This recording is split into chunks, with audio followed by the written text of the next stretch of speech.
Hey, welcome to Reality Theory, episode 11, the Obama Columbia University Conspiracy.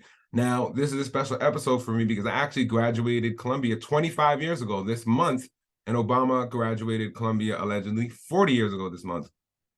Now, when I first heard about Obama was 2004. My mom bought me his book, Dreams from My Father, and I read his book and I identified with his struggles with race, his struggles with identity, him going to Columbia University. So I really thought that this guy was an amazing person who'd be the hope and change that America needed. I thought Obama had the same pedigree as me. His mother seemed to be a progressive woman who dedicated her life to helping poor people in Indonesia. His dad was an academic like mine. He went to private school like me, and he even went to my alma mater, Columbia University. Roar, Lions, roar. His favorite show was The Wire, and his favorite movie was The Godfather, which were my favorite show and movie at the time. I think I got a little caught up in identity politics, looking for a kind of biracial savior, and I became an ardent Obama supporter, which led me to get a job at a Black news website called News One. And I would write a lot of pro-Obama, anti-Republican pieces for News One because I viewed Obama as an older version of me, an anti-war, pro-poor people activist. And so I literally campaigned for him as a journalist. Excuse me. So as an Obama stand with this Columbia Pride, one of the first things I really wanted to do was I wanted to find pictures of Obama at Columbia to show off my school, to see if we were in the same places, to find pictures of Obama wearing Columbia articles of clothing, his graduation pictures. I really wanted to find anecdotes and stories of what he did at Columbia, but it turns out there were no pictures of him and no stories of him. I couldn't find any of that, which was weird because in his book, Dreams from My Father, he talked about hanging out at Tom's Diner, which was made popular in Seinfeld and was a Suzanne Vega song. The West End, which is my favorite bar where I drank a lot there, and the Malcolm X Lounge. So the Malcolm X Lounge was another one of my favorite spots that Barack Obama referenced in his book. Now, this was a lounge that was taken over from the Columbia ROTC Military Lounge by the Black students and converted it into the Malcolm X Lounge. And it's where the Black Students Organization would meet. And I was very tight with the Black Students Organization. I would even watch Seinfeld with my white friends in the Malcolm X Lounge because I was that strongly tied to the Black Students Organization. I have a lot of friends from the organization who I remember. Now, Obama says he participated, but no one in the Columbia Black Students Organization remembers him ever being there. He was an anti-apartheid activist, but no anti-apartheid activist Columbia ever remember him being here. But whatever. When it was my 10-year reunion, it was 2008, I was sure Obama was going to show up because it was his 25th year reunion. He was just getting into the full swing of the presidency. The momentum was coming. Surely he could rally his Columbia elite behind him. But no, he was a no-show, and nobody there mentioned knowing him either. So when people began to demand to see Obama's transcripts, I was sure Obama would release them. I mean, I had to provide my college transcripts for my first two jobs after college, which were attempt stuffing envelopes and a substitute teacher. So surely Obama would provide his transcripts to become president of the United States. I wanted to see his transcript to see what grades he got in political science. Did he do better grades than me? Did he take the same classes? Did we have some of the same professors? I was pretty sure he had to have a better GPA than me because he got into Harvard Law School. And I actually had a friend whose father was a professor at Harvard Law School, and I had a 3.0 at Columbia, and I didn't think even with the connection to Harvard Law School and Columbia that I had a chance of getting into Harvard Law School. So I thought the transcript was another part of the birther conspiracy, and Obama would show off his transcript as an October surprise and show how his grades were so much better than George H.W. Bush, who had a 2.35, or Joe Biden, who graduated 506 out of 688 in his class, or McCain, who graduated 894th out of 899 students in his Naval Academy. So I was really looking forward to seeing these transcripts to kind of prove the haters wrong. But they never came out, and hey, who knows why. So there are some references to Obama at Columbia, and they're not actually from Columbia. The only thing we know about Obama's time in 1981, after leaving Occidental, is that he did travel to Pakistan. Now, there's one person who claims to there's one person who graduated Columbia in 1983, who says he never met Obama or never met anyone who met Obama, and his name is Wayne Allen Root. And let's see what he has to say. Let's share the screen. All right. I just returned from New York, where I attended my 30th Columbia University reunion. I celebrated with my esteemed classmates, everyone except Barack Obama. As usual, he wasn't there. Not even a video greeting, not a personalized letter to his classmates, nothing. But worse, no one at our 30th reunion ever met him. The President of the United States is the ghost of Columbia University. I'm certainly Johnny come lately for 5 years now, since 2007, when it became clear Barack Obama was running for president. I've been quoted in the media as saying that no one I've ever met at Columbia can ever remember meeting or ever seeing our classmate Barack Obama. Don't you think the media should be asking questions? Isn't this a very strange story? I am a graduate of Columbia University, class of 1983. That's the same class Barack Obama claims to have graduated from. We shared the exact same major, political science. We were both pre-law. It was a small class, about 700 students. The political science department was even smaller and closer knit, maybe 150 students. I thought I knew or met at least one, or certainly saw in classes every fellow poli-sci classmate in my 4 years at Columbia, but not Obama. No one has ever met him. Even worse, no one ever remembers seeing that unique, memorable face.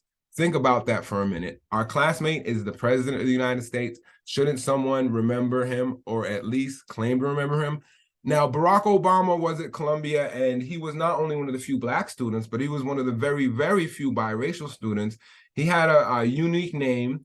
He had a unique pedigree growing up in Hawaii and Indonesia. So you think he would have made some type of impact. You think there might have been a girl he dated at Columbia, being the handsome person he was, or you think he might have had a group of Black friends. But in truth, all his friends at Columbia were Pakistani. So let's look at another theory on Barack Obama not attending Columbia. So I did attend Columbia, and this is all correct. So if he did attend Columbia College at Columbia University, he would have taken the 4 core curriculum seminars, and there would have been roughly 50 other students who sat with Barack Obama in small discussion-heavy seminars in which the articulate Barack Obama is likely to have been the only Black student. And he would have to spend 2 full semesters with half these students for about 4 hours a week. Now, Columbia University has a very rigid core curriculum, as you have to take Lit Hum, which is like all the literature going back to like the Aeneid, going to Shakespeare, so it's very heavy. Then you also take Contemporary Civilizations, which is all about all the philosophers from Plato onto the Renaissance.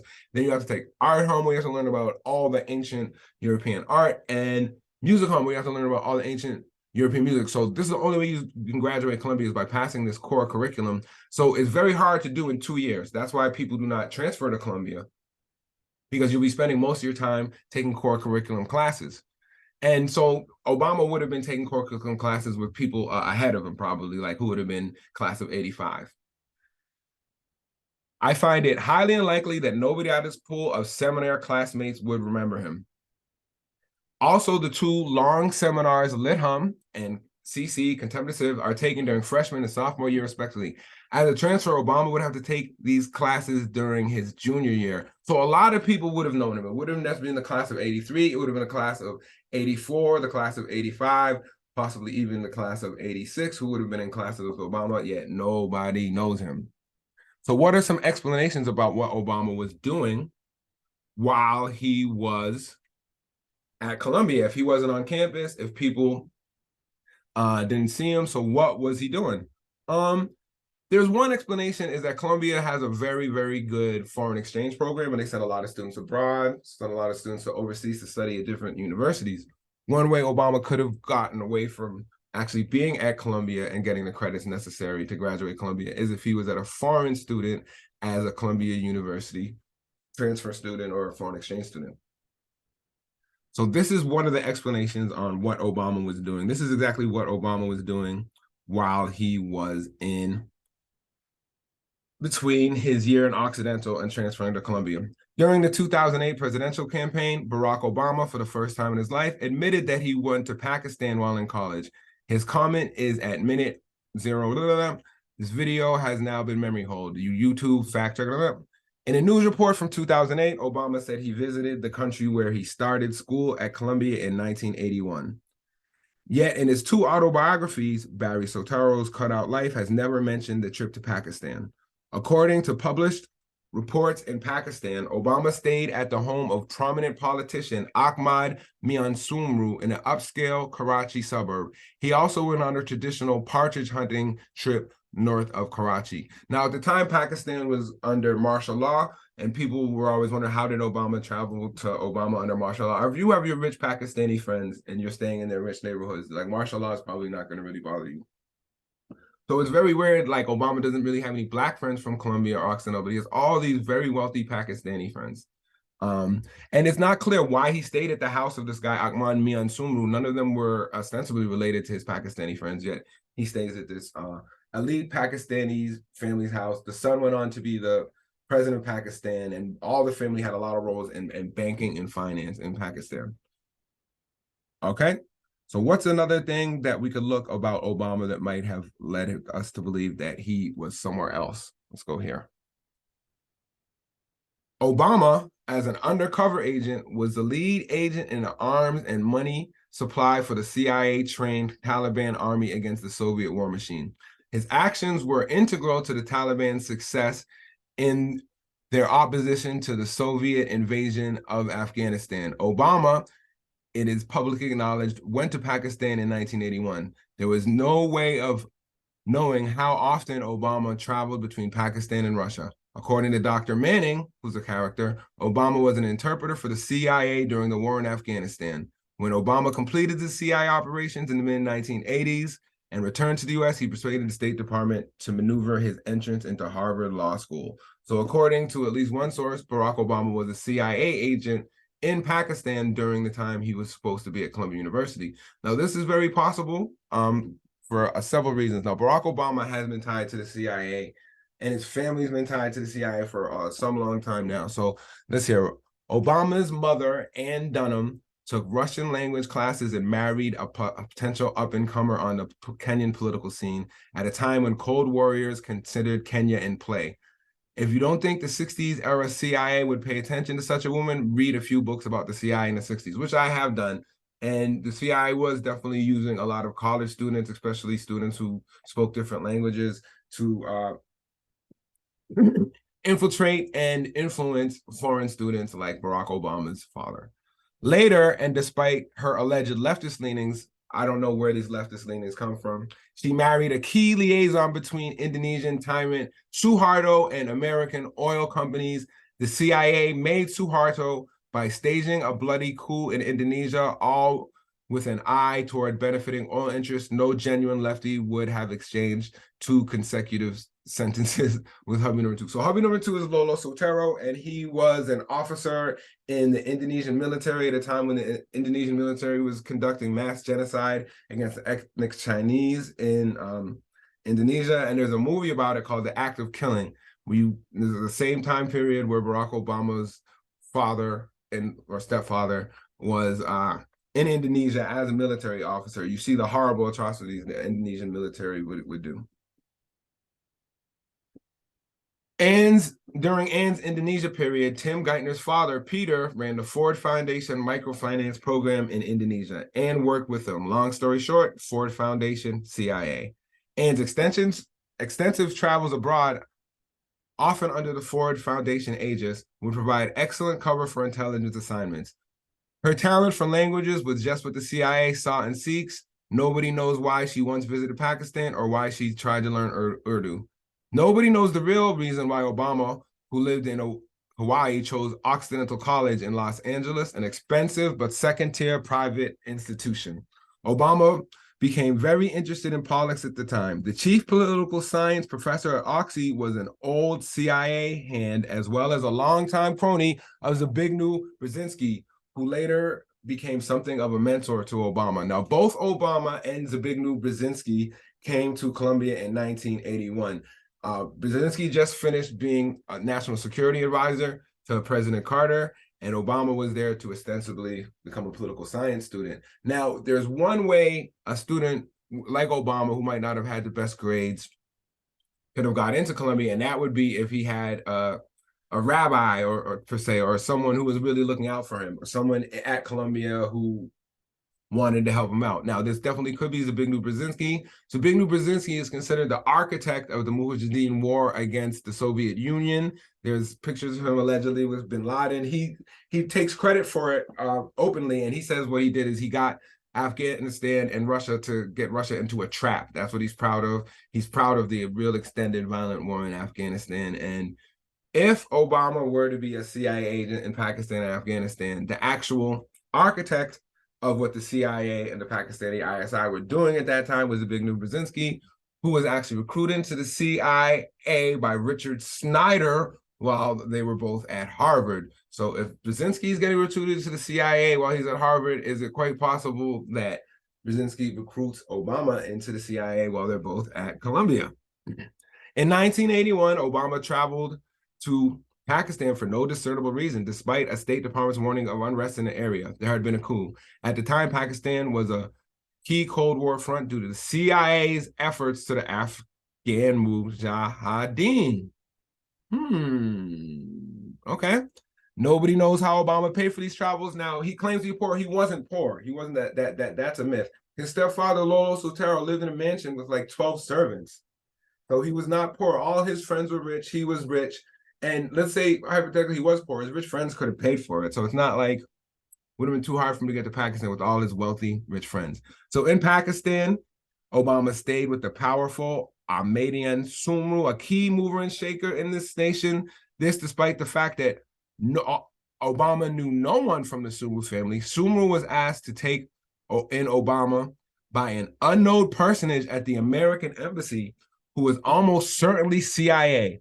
Nobody knows what messages Obama may have given to Sumru. So this is all interesting.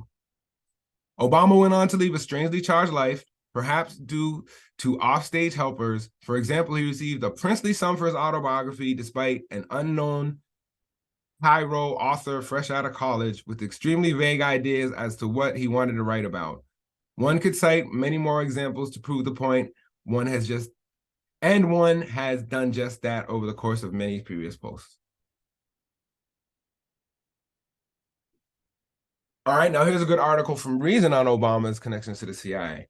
Let us begin with the physical fact. Obama literally would not exist without the Central Intelligence Agency.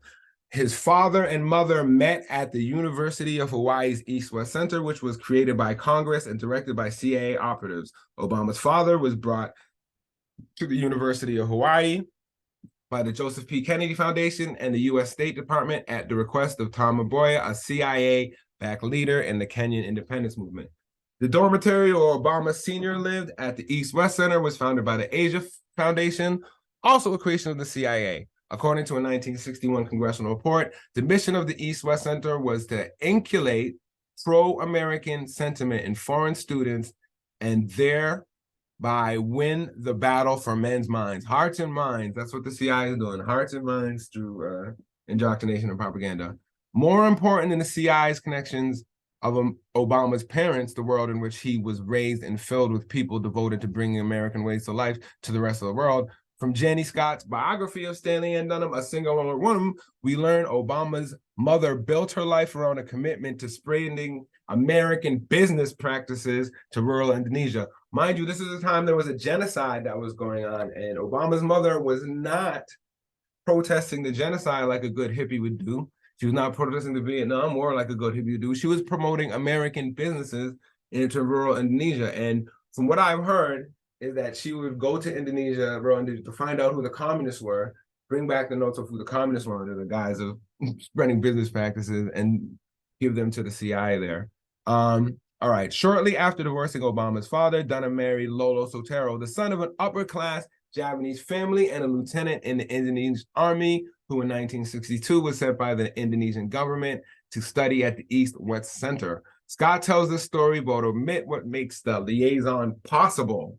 At the time, the Kennedy administration, through the U.S. Agency through International Development, USAID, big-time CIA front, was sending tens of millions of dollars per year to the Indonesian government in an attempt to win its loyalty against similar bribery from the Soviet Union. So Indonesia's got caught up in the Cold War between America and the Soviet Union. America is supporting the Arabic Muslims who live in Indonesia. USSR, China, is supporting the ethnic Chinese. And America conducts a genocide, CIA-backed genocide. One of the officers in part of that CIA-backed genocide was Obama's father, Lolo Sotero. If you watch a movie, The Act of Killing, by Errol Morris, it actually goes over the Indonesian genocide that happened while Obama was in Indonesia and his stepfather was in the military. And it's very disturbing. They actually find members of the Indonesian military, cronies of Lolo Sotero. And these guys are like psychopaths. They brag about killing, burning, and torturing. Like, watch, if you want to understand what Obama's childhood was like in Indonesia, watch The Act of Killing and look at Obama. He's one of the people on the sides of the officers. That's his team. In 1966, Sotero returned to Indonesia to work for the military, which had just carried out mass executions of communists and suspected communists. So suspected communists were basically ethnic Chinese. If you were Chinese, they thought you might have been a communist, they killed you. Scott does not mention that according to a congressional report, 1,200 of the military officers who organized and led this purge, which claims hundreds of thousands of lives, that's a lot of lives, hundreds of thousands of lives, that's a genocide, had been trained in US-based counterinsurgency programs, or that many of the weapons used in the killings were supplied by Washington. The elimination of communists who had violently protested against US influence in Indonesia cleared the way for a greater influx of American and American-trained nation builders. All right, so his wife continues to work to USAID, which is definitely a CIA front. She actually moves to Pakistan herself, and it's rumored that Obama would stay with her in Pakistan for months, which is hard to believe if Obama was at Columbia. So let's go on and see what's going on in the world of Obama. All right, one thing I've learned while researching the CIA is, again, they really love these Ivy League schools. And Obama, as not only as a way to recruit, but as a front. So they'll send Ivy League students on foreign exchange students trips, and they're really being spies. All right, sorry about that. So again, Brzezinski was a huge influence, and it's not clear that Brzezinski got Obama into Columbia, but it is clear that Obama had a lot of special help getting into Harvard Law School. Again, he's never released his transcript, so we don't know. You would have to have like a 4.0. His grades at Occidental weren't that good. So one way you can get into either Columbia or Harvard Law School would be like a really good recommendation letter. Now, Obama's recommendation letter came from a man by the name of Percy Sutton, who was a Tuskegee Airman and a lawyer, political activist. And he wrote the recommendation letter not because he knew Obama, he didn't know Obama, but a friend of his by the name of Khalid al-Mansour brought Obama to him and told Percy Sutton to write a recommendation letter to him. Now, who is Khalid al-Mansour? Now, he was advisor to wealthy Saudi Prince Alawid bin Talal, who owned Citibank, owned Twitter. So this is a very wealthy, influential Saudi businessman. And we look at, there is also a connection. There's a picture of a man who seems to be Barack Obama with the man who seems to be the Saudi prince I just referenced. And let's pull that up. Boom, share screen. Now let's look at this picture right here. Now that's Barack Obama, okay? And that is Prince bin Alawi. And so here's another picture of the same prince we have right here. There we have, looks very similar. So why was Obama with the Saudi prince in the 80s? What was he doing? Now, for those familiar with the Mujahideen War, a lot of the financing for the Mujahideen War came from Saudi Arabia. People like the Bin Laden family. Bin Laden himself would actually fight with the Mujahideen, but a lot of the money for the weapons came from Pakistan ISI to the CIA or the Saudi royal family. So if Obama was in Pakistan and Afghanistan during the 80s, he surely would know some Saudi Arabian people who were funding the CIA-backed Mujahideen mission. So that's it. I really kind of wish that Obama would release his transcripts. But he won't, which kind of stinks because it would clear everything the rest. And then you could say, oh, it was all a conspiracy theory. He was a ghost. He was invisible at Columbia, but he still got his grades. Look at it. Look at the grades. He had a 4.0. So it's obviously easy to get him to Harvard. And like I said, there's not one picture of Obama at Columbia. Not one picture of him at Columbia. But there is a picture of him in Pakistan. So Obama was definitely pictured in Pakistan during the 1980s. Let me pull up that picture. And then I'm going to be done. Thank you for your patience. Made it this far. Made it this far. Like, subscribe. Like, subscribe, and share, because I'm like a few subscribers away from being able to monetize on YouTube. So here is Obama in Pakistan in 1981.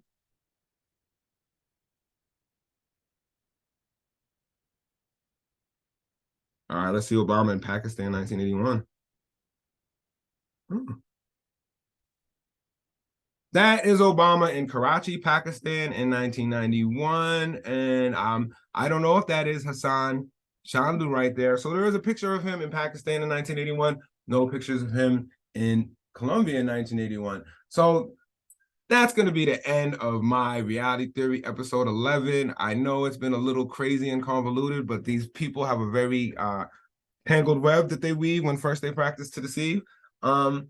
So again, I do not think Obama was a Columbia student like I was a Columbia student, and that he was not going to classes. He was not socializing with other Columbia students. He was not going to the Malcolm X Lounge. He was not going to Tom's Diner. He was not going to the West End. But there are other ways you can graduate from Columbia, especially if you have help from somebody like Zbigniew Brzezinski. And it's quite possible, most likely he was a foreign student, and he used the guise of a foreign student to do some sort of work for the CIA. I see a lot of speculation. I see no facts either way. I see no facts Obama was a Colombian student. I see no facts that Obama was a CIA agent, but I guess it's a lot easier to hide the fact that you're a CIA agent than you can't really hide the fact that you're a Columbia student, right? You can't, so if he wasn't a Columbia student, what was he? And given his continued support for the CIA as president, given the fact that most previous presidents, from George H.W. Bush to Ronald Reagan to Bill Clinton, even Donald Trump a little bit, have had connections to the CIA. So I don't know, you guys. I used to look up to this guy. It really breaks my heart to realize he's really down with the enemy. He's down with the other team. I know a lot of Black people will have trouble accepting it, but it's the truth, man.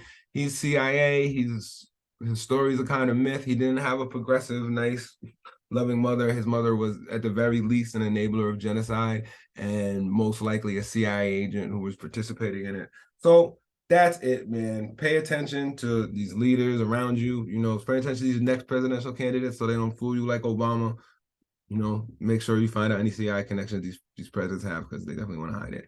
Peace. Reality Theory, episode 11.